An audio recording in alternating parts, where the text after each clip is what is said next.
13절까지입니다. 고린도전서 9장 24절에서 10장 13절까지입니다. 운동장에서 다름질하는 자들이 다 달릴지라도 오직 상을 받는 사람은 한 사람인 줄 너희가 알지 못하느냐. 너희도 상을 받도록 이와 같이 다름질하라. 이기기를 다투는 자마다 모든 일에 절제하느니 그들은 썩을 승리자의 관을 얻고자 하되 우리는 썩지 아니할 것을 얻고자 하노라. 그러므로 나는 다름질하기를 향방 없는 것 같이 아니하고 싸우기를 허공을 치는 것 같이 아니하며 내가 내 몸을 쳐 복종하게 함은 내가 남에게 전파한 후에 자신이 도리어 버림을 당할까 두려워함이로다. 형제들아, 나는 너희가 알지 못하기를 원하지 아니하노라. 우리 조상들이 다 구름 아래에 있고 바다 가운데로 지나며 모세에게 속하여 다 구름과 바다에서 세례를 받고 다 같은 신령한 음식을 먹으며 다 같은 신령한 음료를 마셨으니 이는 그들을 따르는 신령한 반석으로부터 마셨음에 이 반석은 곧 그리스도시라. 그러나 그들의 다수를 하나님이 기뻐하지 아니하셨으므로 그들이 광야에서 멸망을 받았느니라. 이러한 일은 우리의 본보기가 되어 우리로 하여금 그들이 악을 즐겨한 것 같이 즐겨하는 자가 되지 않게 하려 함이니 그들 가운데 어떤 사람들과 같이 너희는 우상 숭배하는 자가 되지 말라. 기록된 바 백성이 앉아서 먹고 마시며 일어나서 뛰논다 함과 같으니라. 그들 중에 어떤 사람들이 음행하다가 하루에 2만 3천 명이 죽었나니 우리는 그들과 같이 음행하지 말라. 그들 가운데 어떤 사람들이 주를 시험하다가 뱀에게 멸망하였나니 우리는 그들과 같이 그들을 시험하지 말자. 그들 가운데 어떤 사람들이 원망하다가 멸망시키는 자에게 멸망하였나니 너희는 그들과 같이 원망하지 말라. 그들에게 일어난 이런 일은 본보기가 되고 또한 말세를 만난 우리를 깨우치기 위하여 기록되었느니라. 그런즉 선줄로 생각하는 자는 넘어질까 조심하라. 사람이 감당할 시험 밖에는 너희가 당한 것이 없나니 오직 하나님은 미쁘사 너희를 감당하지 못할 시험을 당함을 허락하지 아니하시고 시험 당할 즈음에 또한 피할 길을 내사 너희로 능히 감당하게 하시느니라. 아멘. 오늘 말씀은 역사의 본보기입니다.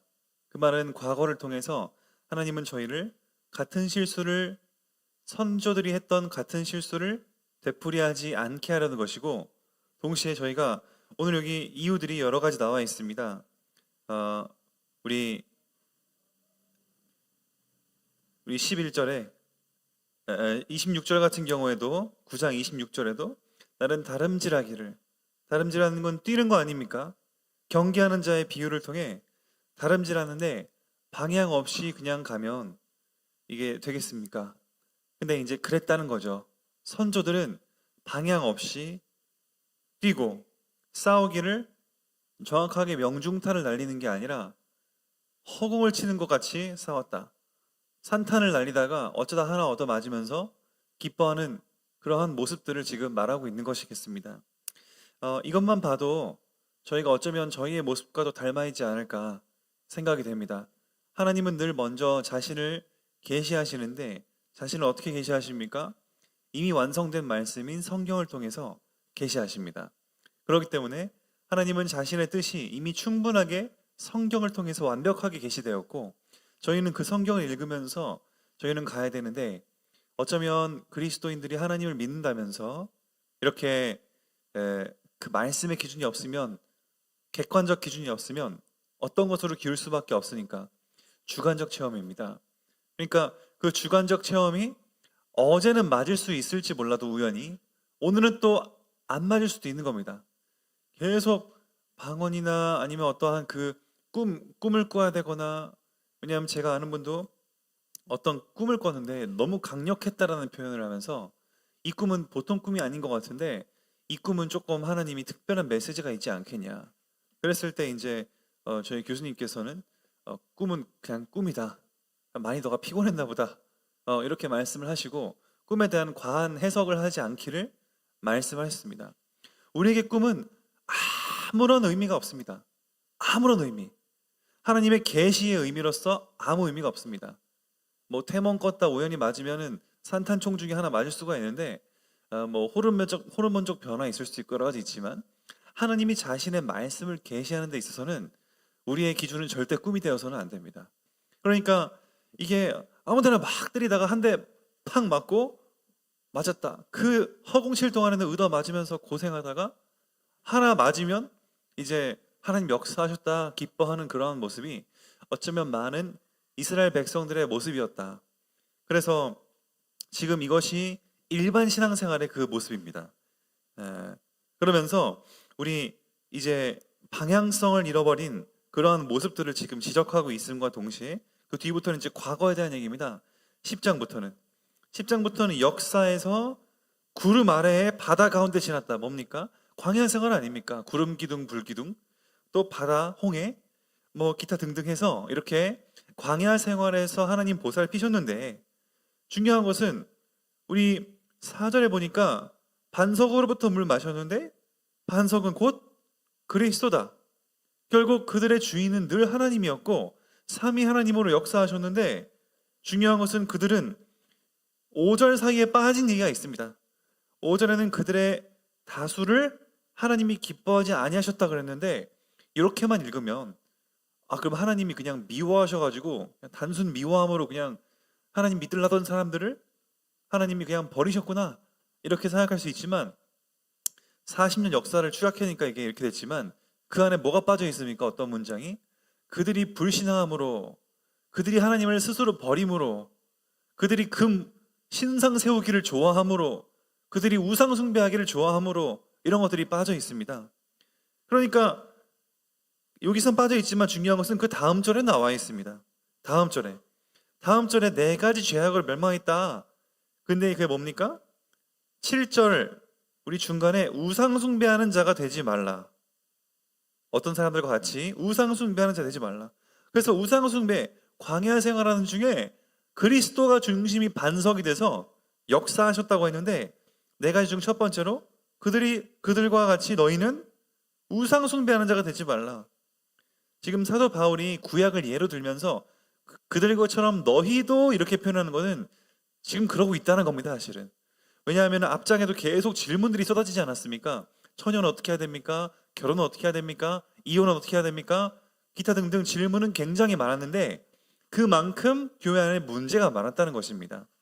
그러니까 지금 고린도 전서는 사도 바울이 첫 번째 갔었던 편지가 있는데 그거는 잘 모르는 거고 그게 안 남아있기 때문에.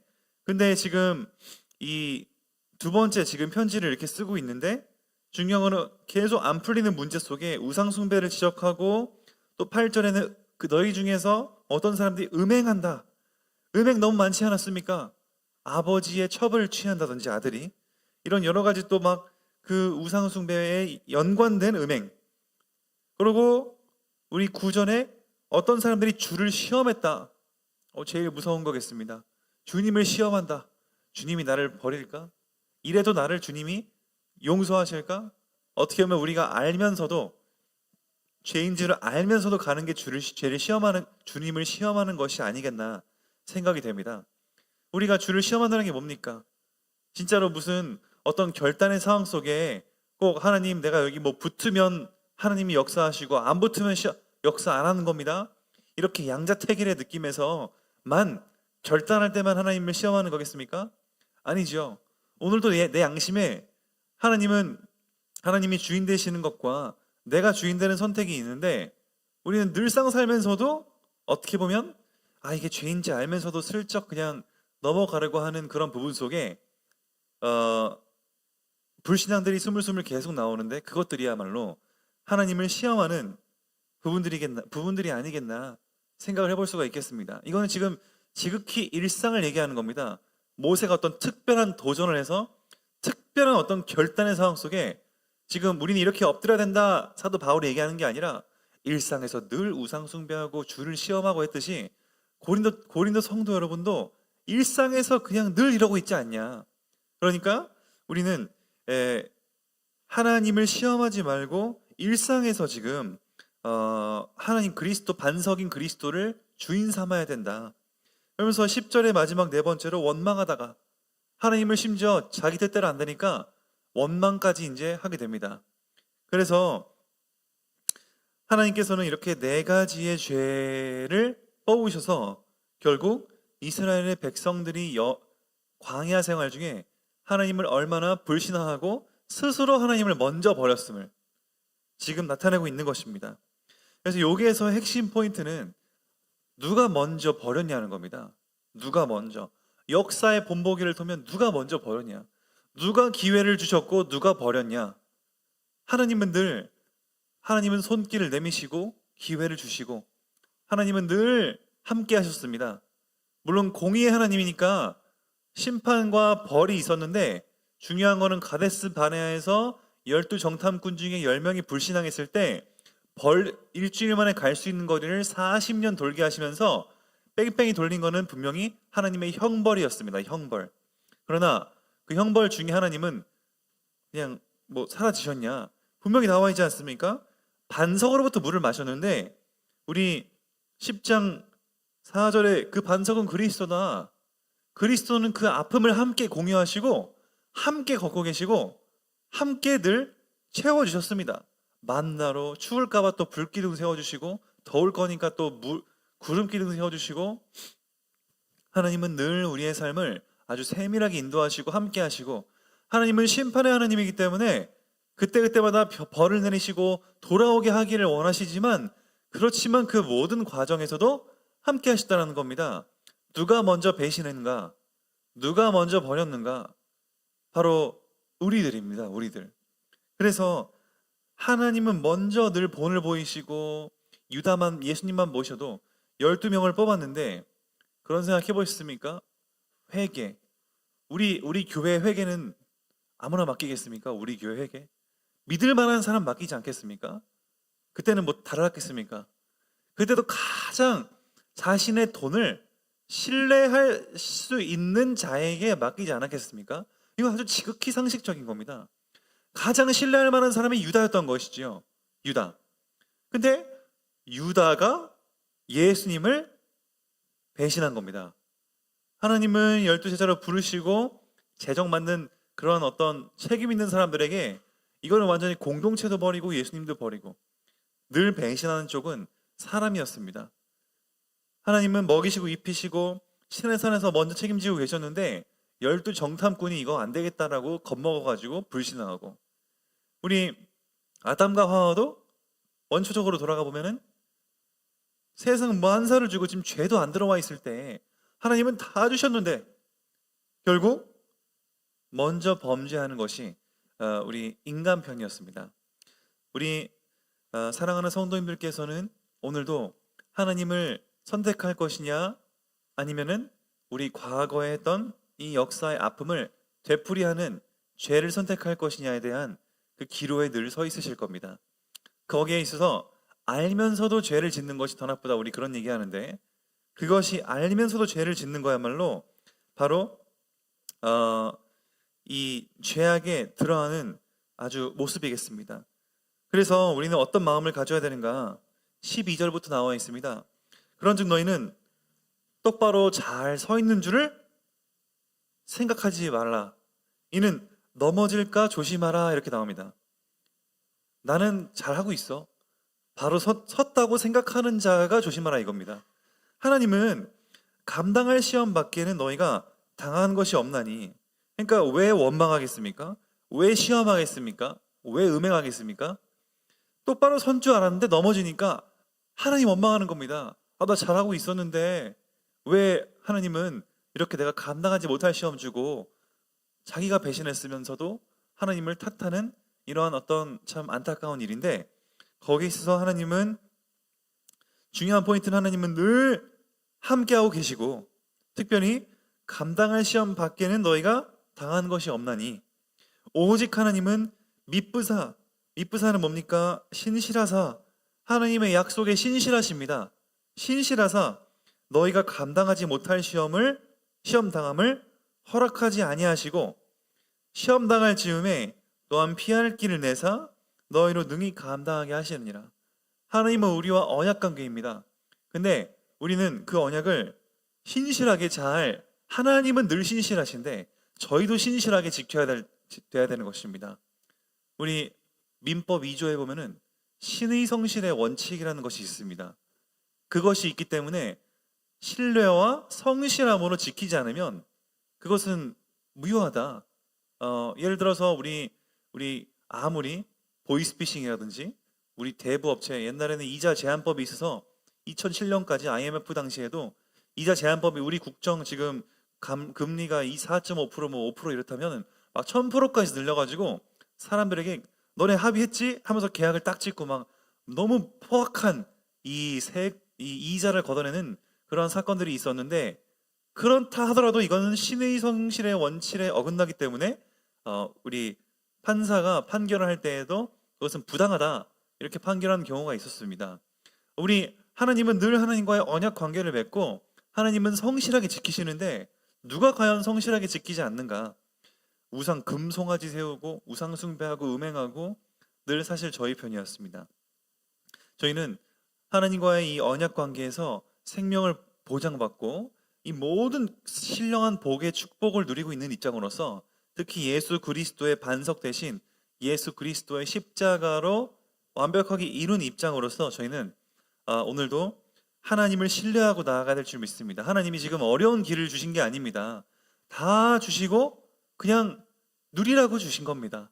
그런데 저희는 늘 그것이 보이지 않는다는 이유로 보이는 이것에 속아서 하고 있습니다만, 오늘도 하나님 앞에 우리 12절부터 14절에 의하면 13절에 의하면 겸손하시고, 하나님은 늘 피할 길을 주신다. 이것도 벌써 미래까지 알려주지 않았습니까?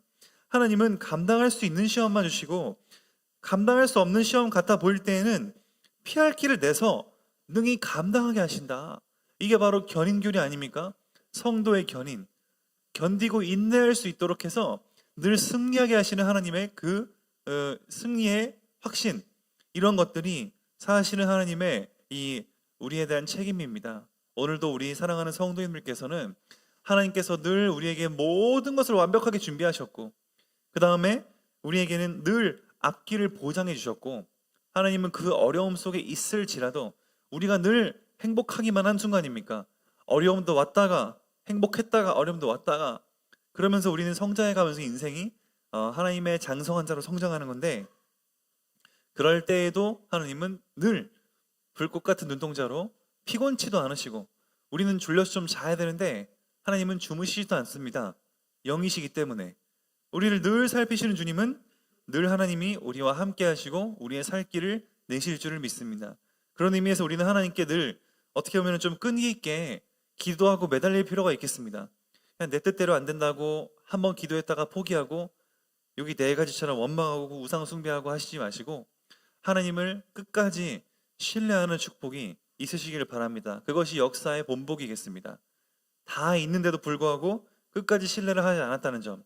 분명히 모세가 40일 뒤에 시내산에서 받고 오는데 분명히 그들은 곧 올 거를 알고 있는데 고세를 못 참고 금송아지 만들었다는 점. 여러 가지 봤을 때 너무 끈기가 우리 인간은 없습니다. 이것이 인간적인 또 모습이겠죠. 그런 의미 안에서 승리하시는 우리 성도님들 되시기를 예수 그리스도 이름으로 축복드립니다. 기도하겠습니다. 하나님 감사합니다. 하나님, 우리가 늘 하나님의 이 약속 속에 하나님 충만하기를 원하며, 하나님께서 오늘도 역사를 통해서 우리가 실수를 되풀이하지 않기를 바라시는 줄 믿고, 언제나 모든 것을 책임지시는 속에 우리에게는 그냥 아멘으로 순종하기만 원하시는 우리 주님께서 우리에게 그럴 수 있는 믿음을 주시옵소서. 정말 오늘도 우리가 바로 설 수 있다라는 믿음, 교만함을 내려놓고 하나님께서 우리와 늘 함께 하신다라는 사실을 잊지 않고 끝까지 주님을 신뢰할 수 있는 우리 믿음의 끈기가 회복되게 해주시옵소서. 예수 그리스도 이름으로 감사하며 기도드립니다.